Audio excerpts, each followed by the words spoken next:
치니 스데반이 부르짖어 이르되 주 예수여 내 영혼을 받으시옵소서 하고 무릎을 꿇고 크게 불러 이르되 주여 이 죄를 그들에게 돌리지 마옵소서 이 말을 하고 자니라. 즐거운 불금입니다 여러분. 제가 좋아하는 시인 중에 하상욱 시인이라는 분이 이런 시를 쓰셨더라고요. 월세 내다가 세월 다 가네. 우리 시대를 정말 잘 대변하고 있는 말인 것 같습니다. 하루도 해야 할 모든 일을 마치고 잠에 든 적이 없고 내일 해야 할 일이 산더미여서 잠이 안 오거나 내일 해야 할 일이 하나도 없어서 잠이 안 오기도 합니다. 그것만으로도 충분했던 우리의 인생에 코로나19라는 새로운 길동무가 생겼습니다. 외출 준비를 하고 집 밖을 나왔다가 마스크를 두고 와서 다시 들어가는 일 부지기수고 길 가다가 마스크 없는 행인을 만나면 마스크를 고쳐 쓰고 고개를 돌려야 안심이 됩니다. 카페나 식당에 들어갈 때마다 이름과 연락처를 적으며 팬사인회하는 연예인분들을 새삼 존경스러워지더라고요. 관심도 없던 체온을 하루에도 몇 번씩 체크하고 QR코드 찍을 때마다 계산대 앞에서 알바생과 뻘쭘하게 원투원을 합니다. 대비하지 않고는 안심하고 살아갈 수 없는 이 세상에서 지내다 보니 예수님을 믿고 따라 살아간다는 우리의 마음속에도 어느 순간부터 늘 대비라는 말이 자리 잡고 있었던 것 같습니다. 번지점프를 하거나 스카이다이빙을 할 때 안전장치가 제대로 되어 있는지 체크하는 것처럼 안전이라는 강박 속에서 우리의 인생은 늘 거리를 재고 고민하게 되는 것이 사실입니다. 그렇지만 안전장치를 체크하는 것은 번지점프나 스카이다이빙의 목적이 아닙니다. 그 목적은 무엇입니까? 바로 뛰어내리는 것입니다. 오늘 우리가 함께 읽은 사도행전 7장은 스데반 집사의 설교와 그의 죽음에 대한 이야기가 담겨 있습니다. 사내들인 공의회의 종교 지도자들 앞에서 예수께서 복음의 주인공이 되시며 그 진리를 믿지 않았던 이스라엘의 완악함을 설교하다가 무리에게 죽임을 당합니다. 그렇게 스데반 집사는 성경에 나타난 초대교회의 첫 순교자가 됩니다. 그의 순교만큼 놀라운 것은 마지막 그의 고백입니다. 그들이 돌로 스데반을 치니 스데반이 부르짖어 이르되 주 예수여 내 영혼을 받으시옵소서 하고 무릎을 꿇고 크게 불러 이르되 주여 이 죄를 그들에게 돌리지 마옵소서. 여러분 누가 떠오르시나요? 그렇습니다. 예수께서 십자가에 못 박혀 죽으실 때 말씀이 떠오릅니다. 그 마음이 흔들리지 않았고 자신을 죽이고 있는 사람들의 죄악까지도 이미 용서하고 품고자 했습니다. 우리는 스데반의 고백을 통해 무엇을 볼 수 있습니까? 그는 예수님을 닮아 있었습니다. 어떻게 그는 예수님을 닮아갔을까? 우리가 주목할 수 있는 것 가운데 하나는 스데반이 성령 충만했다는 것입니다. 스데반이 하나님 나라의 진리를 전했을 때 그 자리에 있던 종교 지도자들은 분노했습니다.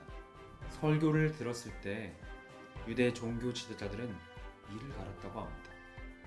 뛰어난 지식과 경건한 삶을 살아왔던 그들이었지만 그들의 모든 조상들이 선지자들과 의인을 반대하고 죽여왔음을 들었을 때 마음에 찔림이 되었고 그들 모두가 마음과 귀에 할례를 받지 못한 사람들, 즉 진리에 있어 이방인이라는 말을 들었을 때 이를 갈 정도로 화가 났습니다.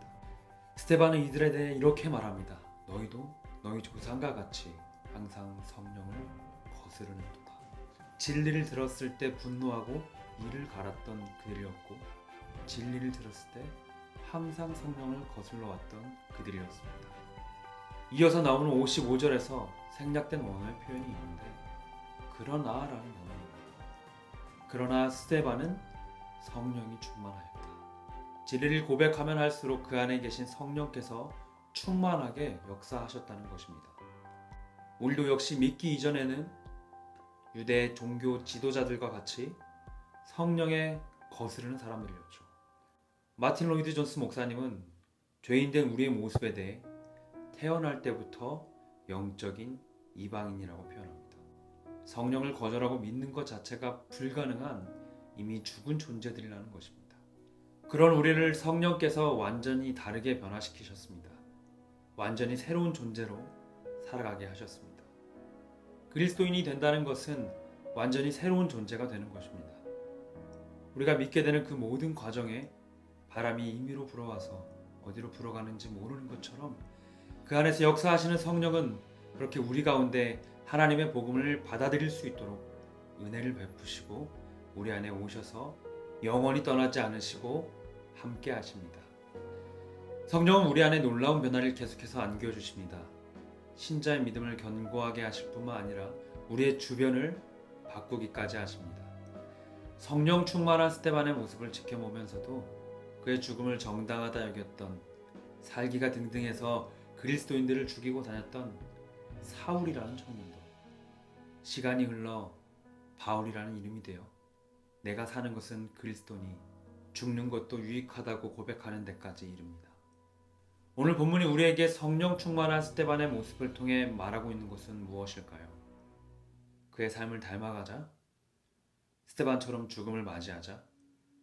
그것도 너무나 귀하고 본받아야 할 모습이지만 본문이 말하는 더 정확한 말은 이것입니다. 예수님을 닮아가자는 것입니다. 성령의 충만함을 가득히 누렸던 스데반의 궁극적인 모습은 예수를 닮아 있었습니다. 복음을 전하는 그의 명료함도, 죽음을 두려워하지 않았던 그의 담대함도, 자신을 죽이는 사람까지도 사랑했던 그 긍휼함도 모두 예수를 닮아 있었습니다. 우리의 삶이 날마다 성령의 충만함을 입고 나아갔을 때 그 결과는 예수님을 닮는 것입니다.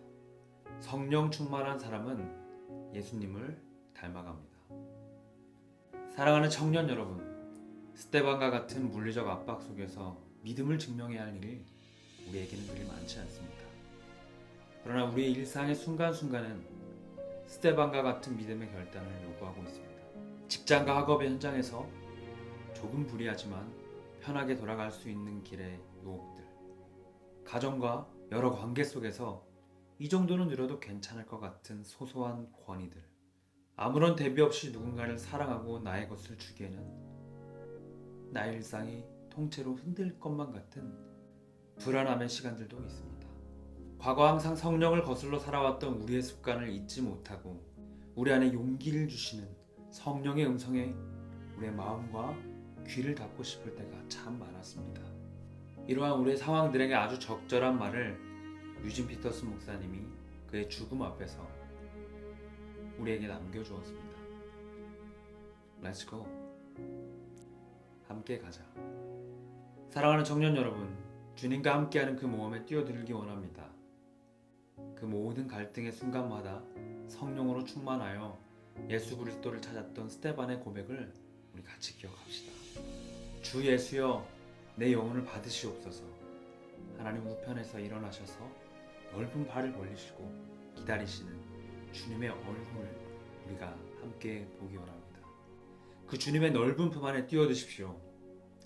그분을 향한 신뢰로 이 세상의 마지막 시간까지 달려가기 원합니다.